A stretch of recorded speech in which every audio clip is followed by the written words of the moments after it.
J'aimerais revenir sur ce sujet de se concentrer sur l'essentiel en donnant quelques exemples, car c'est très motivant comme ça de lire des exemples de personnes qui ont mis en œuvre ce principe et qui ont eu comme ça des résultats vraiment extraordinaires. Il y a cette étude qui a été faite et qui a démontré que quand des programmeurs, les meilleurs programmeurs, quand ils travaillaient sur plus qu'un projet, eh bien leur productivité baissait directement de plus de 25%. C'est très intéressant à observer ce fait. Et vous avez peut-être entendu parler de cette règle que vous retrouvez également dans le livre de Gary Keller. Se concentrer sur l'essentiel, trouver la chose essentielle à faire. Et si vous faites cette chose-là, si vous travaillez pendant au moins 4 heures par jour sur cette chose essentielle, eh bien cela aura un impact sur votre capacité à rapidement réaliser votre objectif principal, mais aussi tous vos objectifs en fait. 20% de vos actions vont produire 80% de vos résultats. Voici quelques exemples de cela, de ce principe de se concentrer sur l'essentiel. J'ai déjà donné ces exemples dans d'autres vidéos. Il y a l'exemple de Camille Ravikant. Il avait la dépression, ça allait pas dans son business, dans son entreprise, ça allait pas dans le relationnel.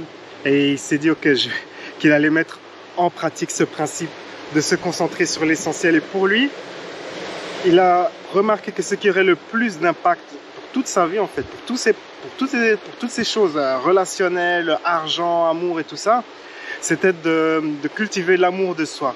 Et donc il s'est mis à travailler sur l'amour de soi, mais vraiment genre non-stop, bien plus que 4 heures par jour. Il a travaillé cela semaine après semaine avec des affirmations devant le miroir, des affirmations qui se répétaient mentalement, de la méditation, de la visualisation.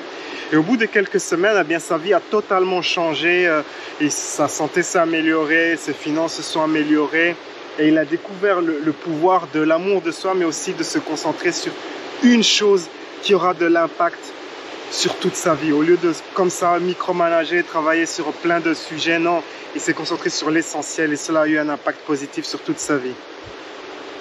L'exemple de Lester Levinson. Lester Levinson, c'est un maître spirituel, auteur de plusieurs livres. Mais il a failli ne pas devenir un auteur à succès.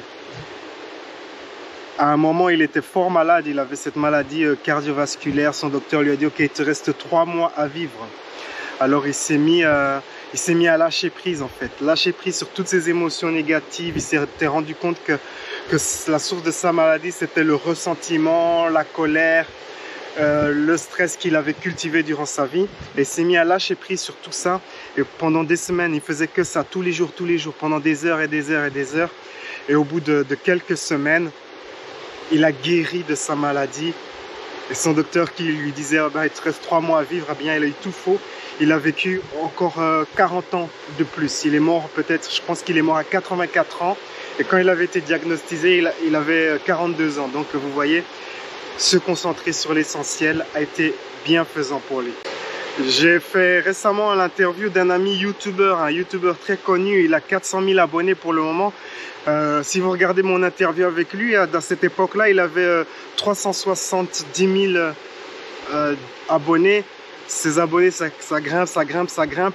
Mais c'est l'exemple de quelqu'un qui se concentre que sur l'essentiel. Toute la journée, il se lève le matin, il fait que des vidéos sur YouTube. Il publie 2 ou 3 vidéos par jour, tous les jours. Il ne fait que ça et donc il récolte le fruit de son travail et il est un youtubeur connu.